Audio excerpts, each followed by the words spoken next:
আচ্ছা, সেদিন যে রোস্ট পোলাও রান্না করলা সেদিন তো ভালো লাগছিল, আজকে ভালো লাগলো না কেন? প্রতিদিন একরকম হয় না কেন? প্রতিবার কি একরকম লাগে নাকি? কখনো ঝাল কম বেশি হইতে পারে, আবার কখনো লবণ কম বেশি হইতে পারে। একরকম স্বাদ তো প্রতিবার লাগবে না। কেন লাগবে না? তোমরা তো প্রতিদিনই রান্না করো, তোমাদের একটা অনুমান আছে না? আমরা রেস্টুরেন্টে একটা খাবার যদি আজকে খাই, 2 বছর পরে গিয়ে খাইলে তো স্বাদ একই রকম থাকে, তাহলে তোমাদের স্বাদ ভিন্ন ভিন্ন হয় কেন? রেস্টুরেন্টে তো একটা নির্দিষ্ট পরিমাণে মাংস রান্না করে, আবার নির্দিষ্ট পরিমাণে মশলা দেয়, এই জন্য স্বাদ একই রকম হয়।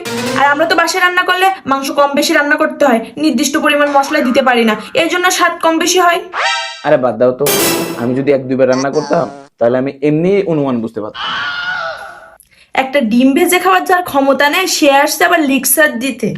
যদি রান্না করে খাইতে হতো না, তাহলে মানুষের হয়তো খুঁট ধরা মনে আসতো না। অনুমান যদি এতই বোঝো, তাহলে একটা দিন আমাদের রান্না করে খাওয়াও। আসছে এখানে জ্ঞান দিতে।